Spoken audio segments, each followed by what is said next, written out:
Hello, everybody. Hello. It's me, Shannon LaBruyere. I am live and loving it tonight.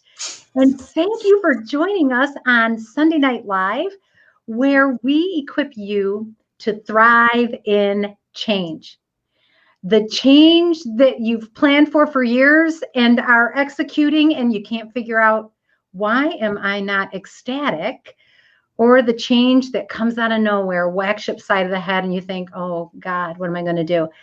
We have the ability to thrive in change, even when our trees aren't budding, our roots can be flourishing. And that's why we're here. Tracy, hi, you're the first one in the pool. Thank you for joining us.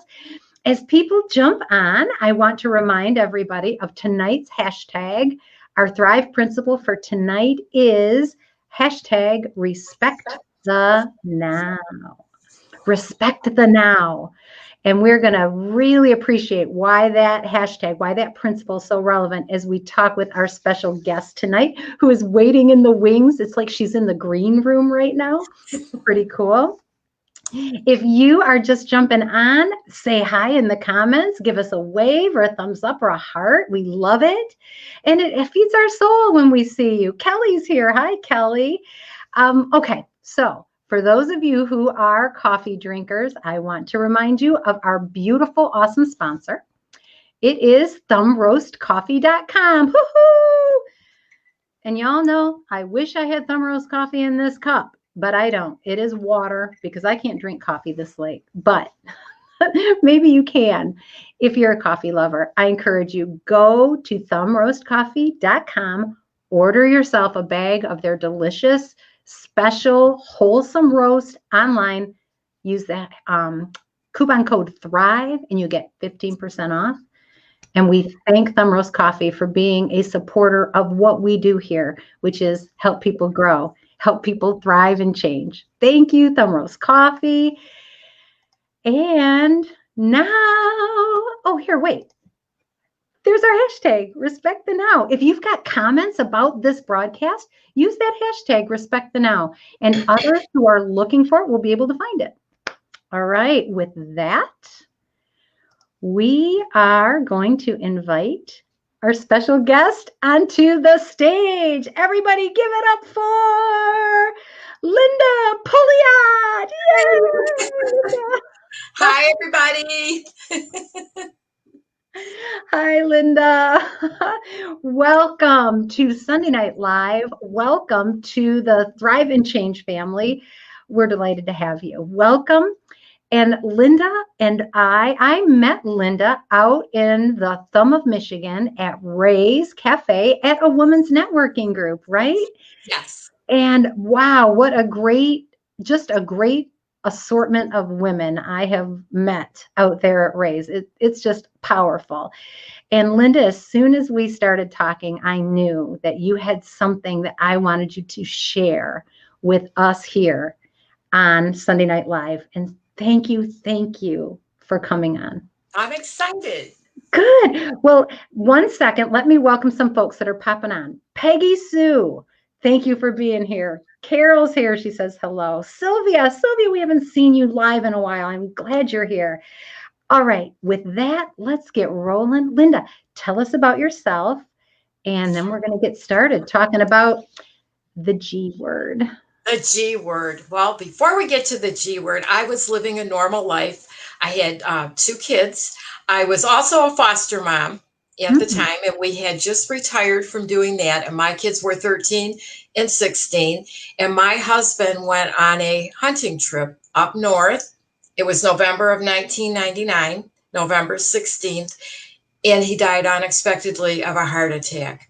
And my son was with him, and my son was 16 at the time. So I had thought, I had a grandma die and a grandpa die, and you think you're prepared. Nothing prepared me for that. So I was in pain and I was grieving. My kids were in pain and they were grieving. And all I wanted to do was figure out how to make the pain go away. Yeah. But I didn't want to believe that I was grieving. So I had this problem with it. And then I realized I really couldn't even define the word grief. Wow. So it set me out on a journey. I ended up going to a grief support group that I did not want to go to. And actually, I consistently did not want to go. And my mom and my best friend kept calling me and saying, you need to go, you need to go. And I'm like, no, I'm not grieving. I don't need to go. I can figure this out myself. And then they drove me nuts to the point where I got a call from my friend one night. She goes, at church, there's a grief support group and you need to go there tonight. And I said, no. And then she's, yes, you need to go. You're horrible right now. You're so hard to get along with. And I mean, I'm like, I'm getting madder and madder. But then I thought, you know what? If I go, all I have to do is go one time. And then I can tell them I didn't like it. And then I don't have to go back again. So I went and I was shocked when I got there because there were people just like me there.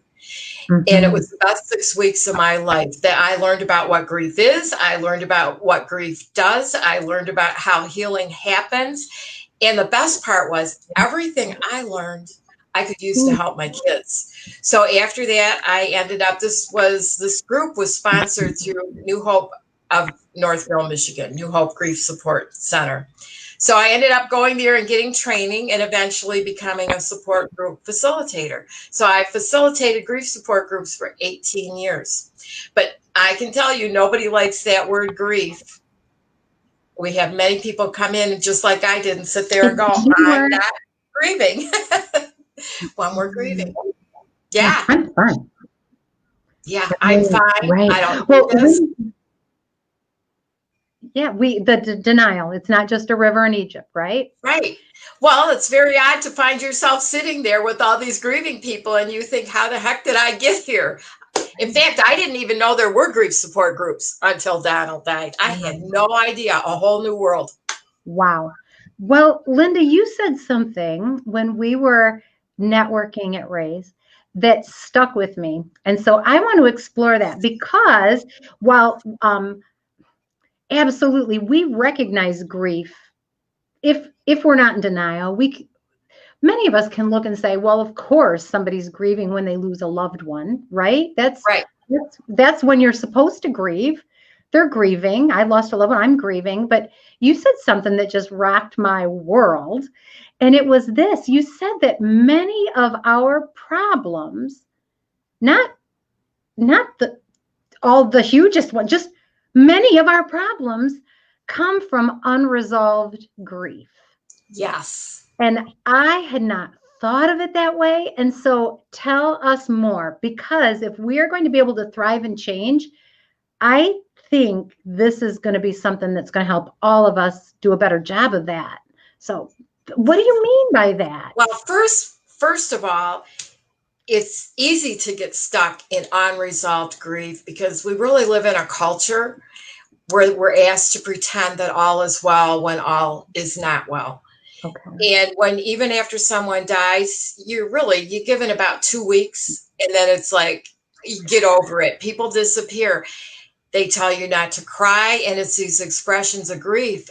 And it's because when something happens to us, we are then the reminder that it can happen to you. And that makes many people uncomfortable. So if we can suck it up and not cry and move on, then they can say, oh, that person's fine, and we can just move on now and all is well.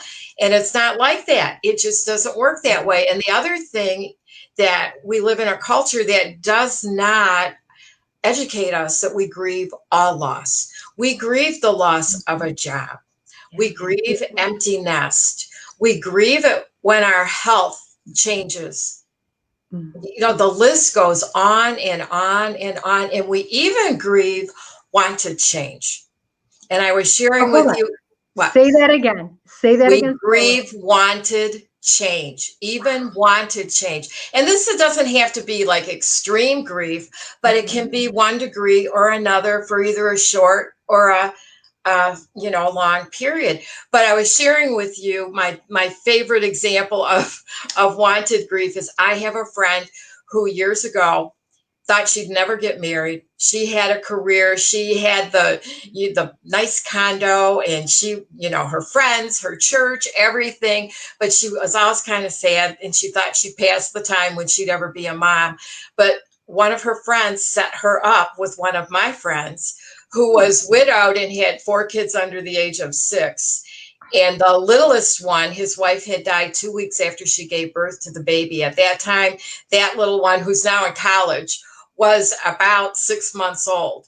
So they started going out and they fell in love. And she ended up selling her house and quitting her job, leaving her church, leaving her friends, and coming and taking on this role of mom to these kids. And it was a big move, and it was the right move. But even she will tell you there were nights where she just cried sometimes because she missed her friends, she missed her life. It was never like I shouldn't have done this, but it was grieving the comfort and the security of everything you had known and stepping into this new role that you loved. But she had no idea how to be a mom to like a 6-year-old, a 5-year-old, a 3-year-old, and an infant. It was just Rapid change. yeah. So And we rapid grieve change. those changes Yeah. too.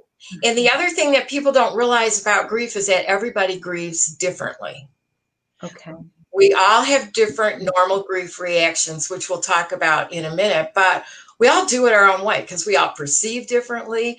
We all handle stress. And when you're under grief, it doesn't matter if it's your job that you just lost or a spouse that you just lost. That's the highest level of stress right then. And your flight freezes on.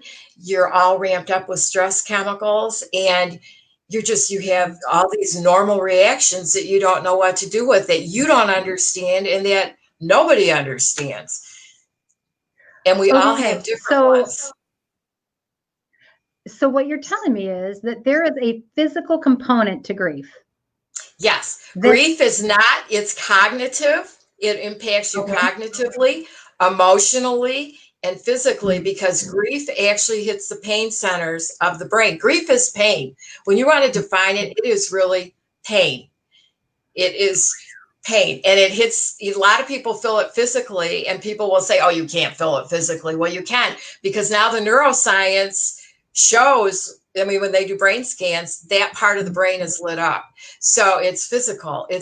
And that makes it even more overwhelming. So when people are grieving, they're working very hard to work through all the feelings that they are feeling and all the crazy normal reactions that they're feeling. And nobody understands that. And it's not, I know some people always talk about, oh, you just go from the five things of grief. You have denial, you have anger, you just like work through these 5 steps and boom, you hit acceptance and you're done. And it doesn't work like that. So would you like to know some of the reactions? I would. Linda, let's see what some of our comments are, because I'm enjoying them. And I saw this one pop up and I noted when it happened. Tracy Willard says this. She said, so true. And that popped up when you were talking about how grief shows up for things, not just loss of people that we love, right? But it shows up with a lot of things. Grief is just real because pain is real. It's very real. Carol says this: grief is not limited to people dying, but it can be a job, finances, wanted success, or wanted to be married, or wanted to have a baby. What an eye opener. Yeah. And Kelly shares with us, after my divorce, my grief came out in anger. Right. And that is normal. And what people don't realize is, sometimes I always tell people, and this is, it depends. You have to have a sense of humor when you're dealing with this too. Some people don't, but I always thought death was actually almost better in a lot of ways than a divorce, especially for my kids. It's been awful, and it has changed the direction of both of their lives. But there was none of this going back and forth. There was none of the hoping that mom and dad will get back together again. Their dad had been there. It wasn't like a parent who disappeared and they never saw them again, and they felt that type of rejection or abandonment. It's legitimate. It's legitimate. Yes, divorce is awful too. But the thing about death is, when your husband dies, people, give you attention for a few weeks. They make sure you're all right. They bring you food. They don't do that after a divorce. You're usually, it's a whole different ballgame. So. Wow. Well, that sort of segues us right into what you were going to tell us. Some of those stages. Oh, well, first, Mhm. normal grief reactions. That's So, what we and know. the stages are going to be in here, but I'm Okay. just going to read through the list so I don't miss any because these happen no matter what. And these are happening to your kids too when your kids are grieving. So, the physical reactions can be deep sighing.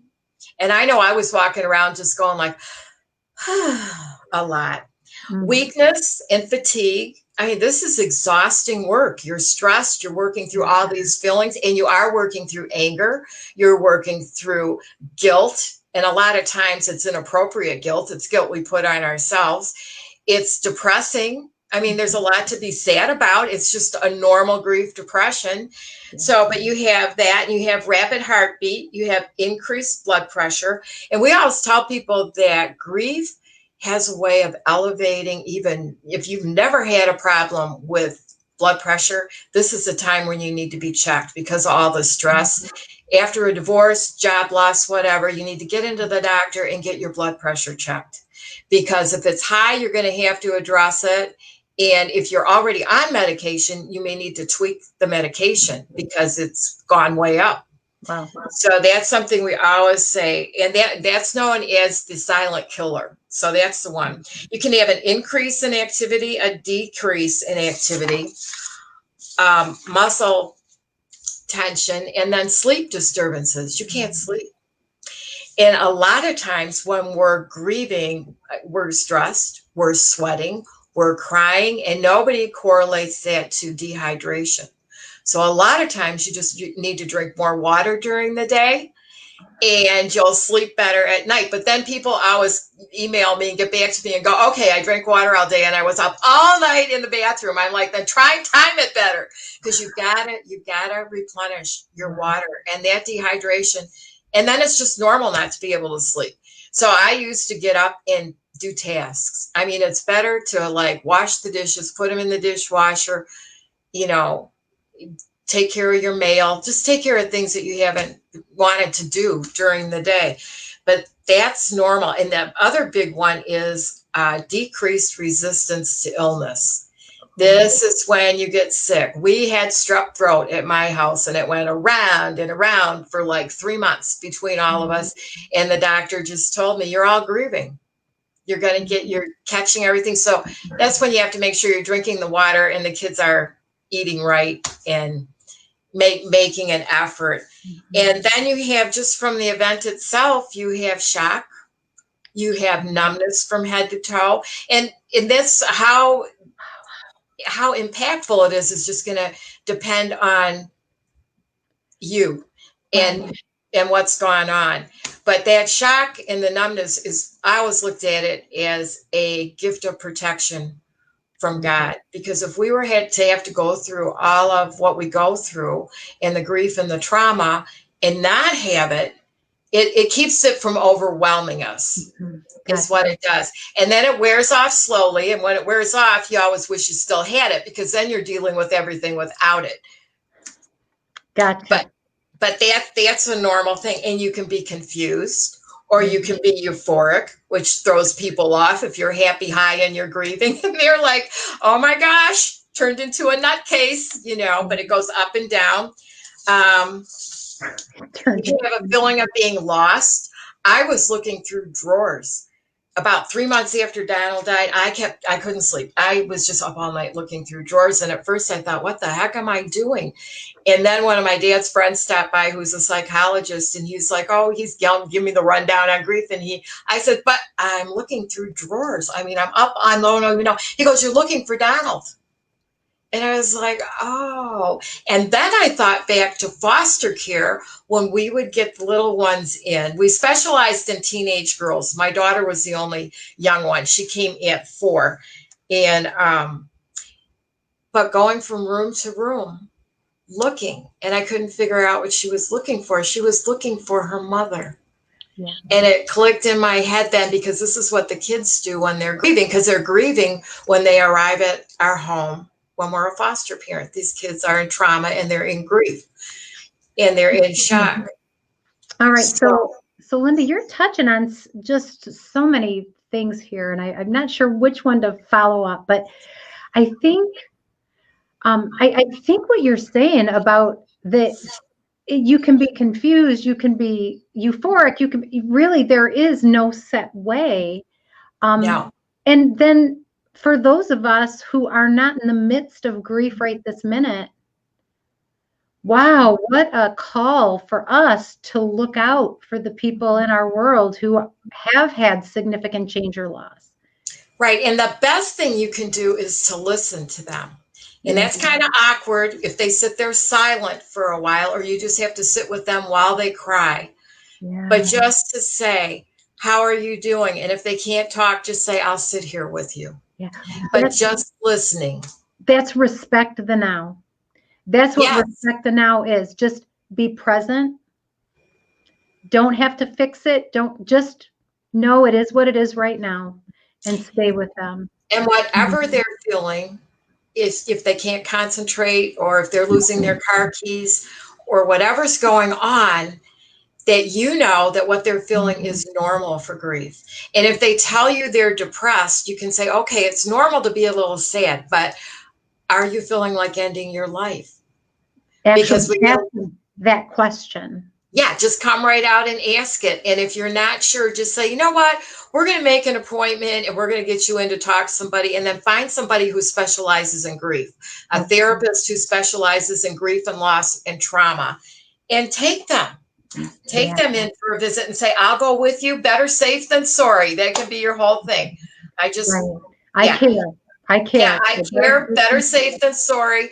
Yeah. And we'll get you somebody to help you. Well, Corinne says this. She says this list of these reactions to grief fully explains the week I had last week after losing my job a few weeks ago. Yes, it's scary, and fear is a big part of it. And the other thing about grief is grief feels like fear. Even without fear, grief feels like fear, and the stress and everything is so overwhelming. Just normal things that happen, Are just the furnace going out. After Donald died, I had a week. The furnace went out, a storm came, half the roof on the pole barn blew off. And I remember thinking, why am I feeling? I mean, this was just, I knew to take care of it, but it was just feeling this everything is over the top overwhelmed. You're stressed. Yeah. And people don't understand it. And sometimes, I will tell you this, grievers get nasty sometimes. We get grumpy. We just, and you have to watch it, and then, we don't, nobody likes to be told what to do. So if you, we've got here on Sunday Night Live, we have a little acronym called the Q-tip. Yeah. Quit taking it personal. Yes. When we're close to somebody who's grieving, don't take it personally. Use the Q-tip. Quit taking it personal. And just love them and love yourself, because we get so hard on ourselves when we're grieving, and it's hard to find people to talk to. Yeah. And it's very difficult. I'm trying to think if there's any other. The whole list. Well, let me share this comment from Sylvia. This is really resonating with people, Linda. And I think actually I've had it on my list to do for a while to deal specifically with divorce and change. And this is just prompting me to. We're gonna do another thing and talk about divorce. Sylvia says my friend lost her mom, dad, a brother, and went through a divorce, and she said that the divorce was the hardest to get through. Yes. Yeah. Yep. Yeah. Kelly said I was not a nice person when she was going through her divorce. I was not well, you know what? At least you know it now. Yeah. And the path. So tell us about that path forward, Linda. Grief doesn't last forever. Does grief last forever? Well, this is how I explain it. It gets better. But you have to keep whatever grief, all these different reactions you're feeling and all the emotions, you have to keep acknowledging them and working through them. And you have to Okay. push yourself forward. So it's one foot in front of the other, baby steps. And some days it feels worse. It feels like you've taken 20 steps backwards, but Okay. that really isn't. What's happened is you've just peeled off another layer of grief that you've got to work through. So you Okay. keep moving forward. And eventually, one way to look at it is before the event happened. This is what I'll put my hands here so you can see it. Where's my hand? There. Before the event happened, all your emotions were comfortable together. Then the Okay. event happened, whether it be, your job loss, divorce, death, whatever it is, and all your emotions, they were comfortable, healthy functioning or not, they were comfortable, and then they go boom. And they are all bouncing off of each other, and it's chaos, and it is pain. And after the shock and the numbness, as you're working through it and you're acknowledging it and you're not stuffing it and pretending it's not happening, you're working through it, they settle down a little bit, just a little. And then they go boom. And then they settle down a little and then they go boom. And as time goes by, we usually tell people with death 2 to 2.5 years to get back, or 2.5 years to almost 5 years, I think it is, to get back to feeling the way you were feeling before the death happened, to get back to at least that point of normal. But so your emotions are going up. You're not crying all the time and you're not, you're working. People think you're productive, but there's a lot going on inside. They settle down. Eventually, your emotions settle back down and they stay comfortable together again, except for the rest of your life. Like in my case, I'll give you examples. Springtime comes. That was the time we planted our garden, and I get ornery and snarly, and they all come and they go back down. When my daughter got married, Donald wasn't there to walk her down the aisle. I mean, I could cry about that now. Boom, I had a thing. But I went off. I didn't ruin her day because, you have to be the adult. I didn't ruin her day. I went off and had my little pity party for 5 minutes and then thought, suck it up. This is going to be a good day for her. And it was beautiful. My son got married, the same thing. Grandbaby's born. I have my moment while I'm driving to the hospital crying and saying, Donald should be here for this. And he's not, So for the rest of our lives, there's going to be graduations. There's going to be even a holiday dinner that throws you off, a smell. These are like trauma triggers. If you ever talk about trauma and different trauma triggers, because with the kids in foster care, we would have that. And I realized they're basically the same thing, grief triggers and trauma triggers. Wow. Just a smell, or somebody looks like somebody, or you just see a white pickup truck and you think, gee, Donald had a white pickup truck, one of those, but that one's like 20 years older, but but they settle down, but you have these surges and you cry and you get them out and you know what it is. And I don't care who's looking. If all of a sudden I'm in the grocery store and I look at his favorite Honey Nut cereal and it just hits me. It's been 21 years and and then I kind of laugh at myself and I'm like, here we go again. But you just like go about and you move on. You respect the now. You respect the now because you want to stay in the now. And when you've got for yourself, but I have kids, and even though they're growing, I mean, as you lead, they follow. Okay. And that's the whole thing. And that kept me going the whole time I was grieving, that I wanted to be the adult. I wanted to give them tools in their toolbox and say, you know what? That's normal. We're feeling normal. But let's redirect to something positive that we can do today. And the other thing we were talking about is having fun. The first time I laughed after Donald died, I about passed out. I heard myself laughing and I just thought, I felt guilty. I thought, I can't do this. And this is a normal response. And then I told myself, no, you've got to do this. Humor is healing. Laughter is healing. My kids need to see me laugh. They need to see me have fun again because we have to move on. And that doesn't mean now that we don't mind, one of them won't call, because right now we're getting to that time of year again. And I feel it. It doesn't go away. I'm remarried. It doesn't go away. That love is always there. So yeah, the love is always there. So it's not really surprising that it would pop up and Right. unsaid a And lot. even in a divorce, I mean, a lot of my friends have gotten divorced, but they didn't get divorced because they stopped loving that person. A Okay. lot of times it was, whatever, infidelity, drugs, alcohol, whatever the reason for their Yeah. own mental health, they had to get out, but that didn't mean they stopped loving them. So Right. it's always there. So we Yeah. just feel it and we acknowledge it and we, Yeah. Yeah. Carol said, and this is something I think is powerful. I've heard many people say people don't respect how I am feeling. they don't. So what does a grieving person, and again, we're talking about grief is pain, right? Yes. So whatever the loss is, how do we, when we're grieving something, how do we deal with the people who say suck it up or say, you know what, you should be glad you have a roof over your head, and so what if you lost your job? Well, we tell them to not lose their sense of humor first. And I could tell you stories that, I mean, it's not just the stop crying. It's like, the neighbor who comes over and says, the married neighbor who comes over and says, do y'all want to go out dancing tonight?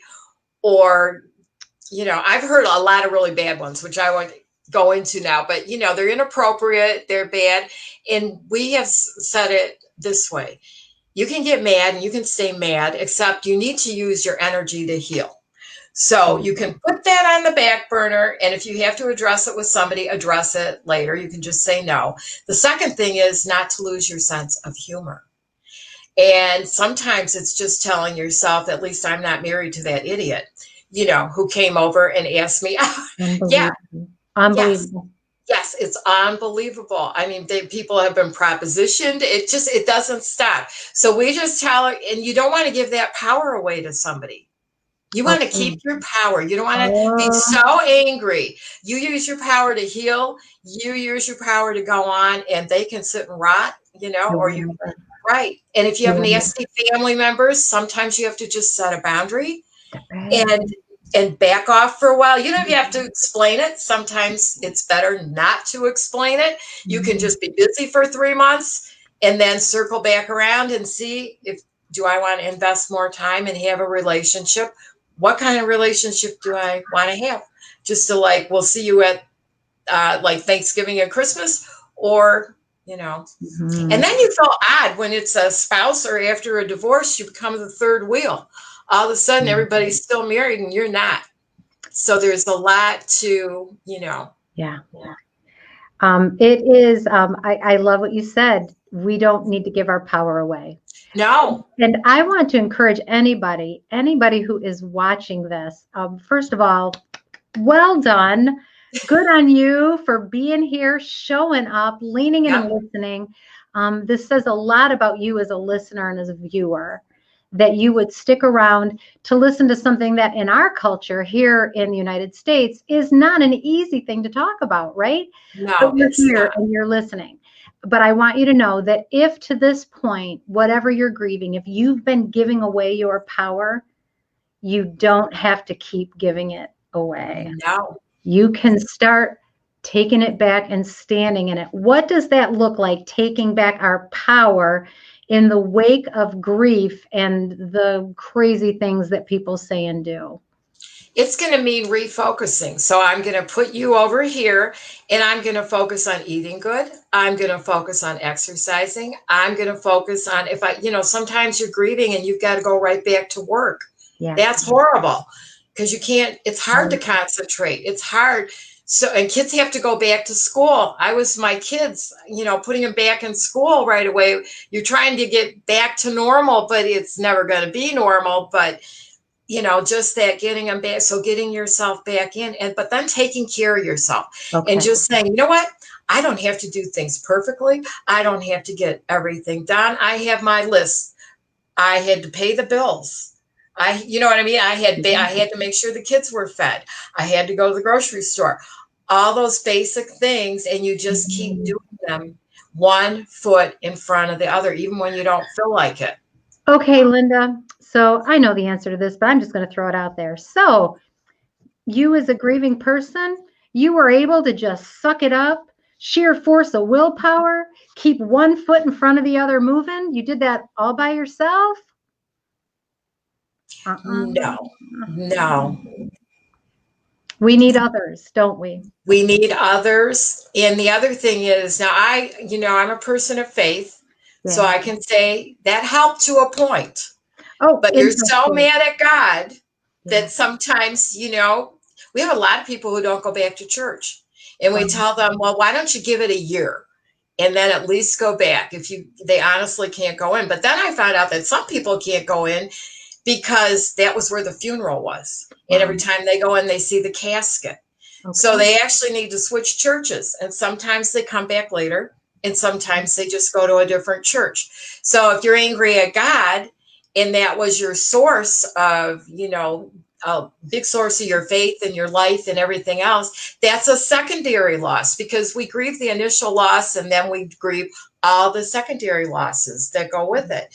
So that can be a huge loss. But the thing is with God, he can take our anger and you can scream, you can yell, you can kick, and he doesn't care. He'll just walk alongside you the whole time.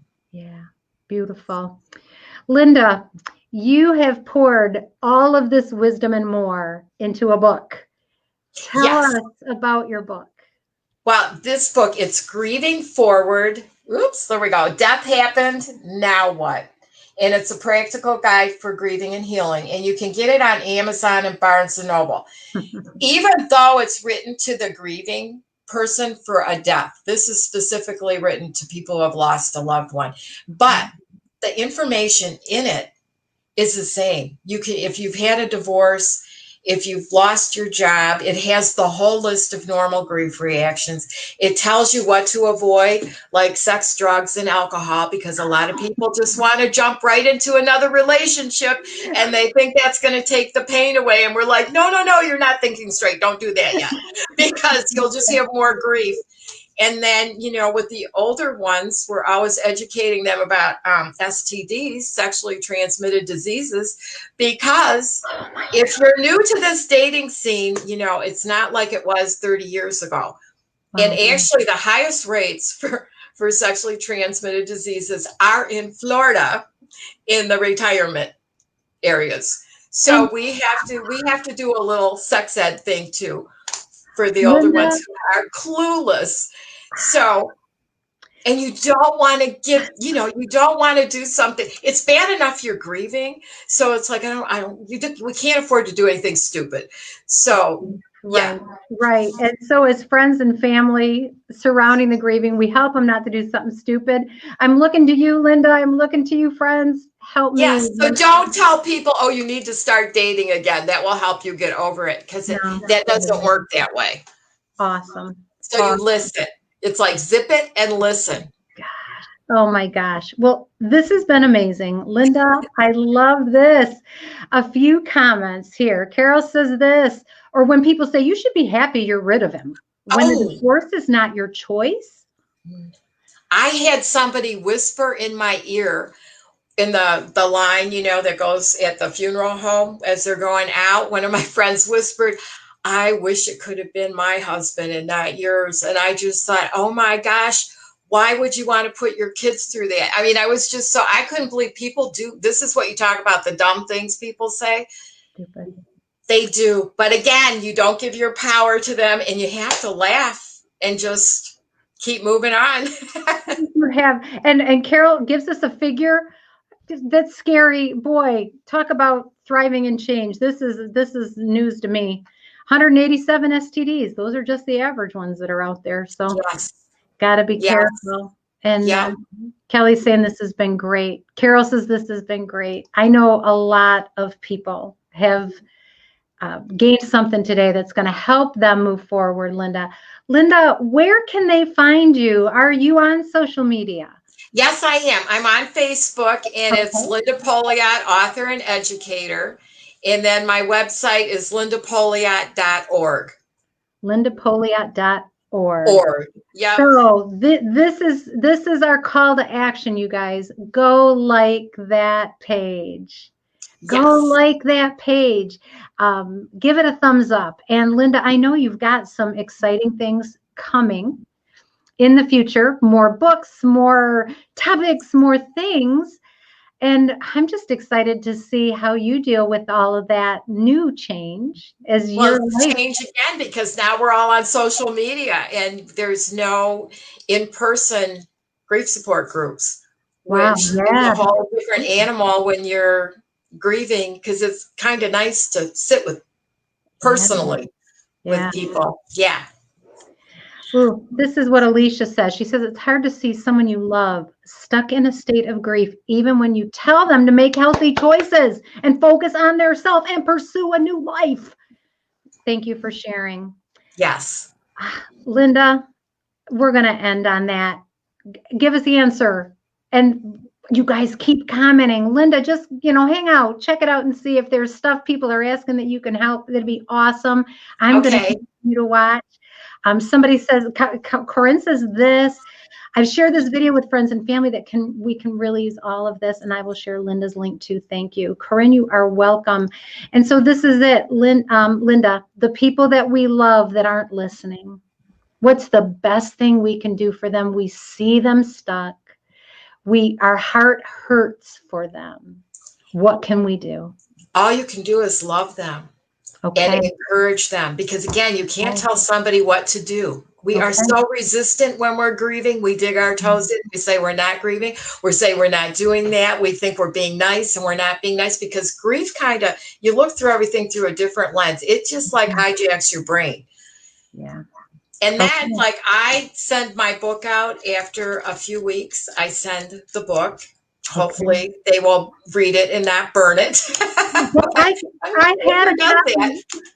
I had a copy I wanted to show, and now it's not there. I'm like, oh, I gave Yes, that here away. it is again.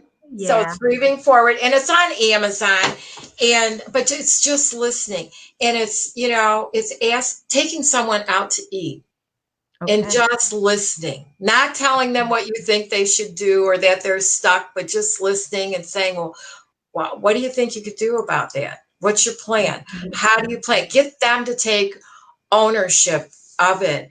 And Of their then next find books specific to their loss. There's lots of books on divorce. There's lots of books about losing a child. There's lots of books specific to different types of loss. And get them a book, take them out, take them to church, drag them around, take them my shopping. I had a friend who took me shopping right after. I mean, she literally dragged me. I had another friend my neighbor would come by every night after she got home from work, and it was cold, it was snowing, and she would basically lift me up off the couch, help me get in my little snowsuit, zip me up, and I'd be going the whole time, I don't want to walk, I don't want to go. She'd plunk my hat on my head, put my mittens on, and drag me out the front door. And I we'd walk love you. the dog every night up and down, and I wouldn't talk because I was mad. And she'd yap about her whole day and her kids and her husband. And then she'd drop me off, and we did it every night. And it took about 2 months of that. And then I started talking.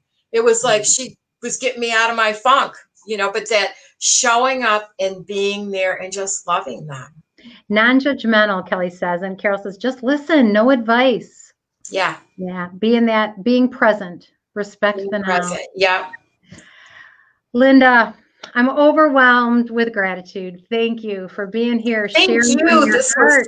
fun. Yes. We'll do it again, I'm sure, coming up. And to all of you who are listening and watching, you can find out more about Linda at lindapouliot.org. It's in the comments. Thanks, Carol, for posting that. You can like Linda on her Facebook page, and I actually I cited it in our post for this, and I'll make sure that it's on the Thriving Stage page so that people can find it. Let me see. I think that's it, but I love you all. Thank you so much for being here, Linda. God bless you all. Have a great week, and I look forward to seeing you again soon. Bye. Bye.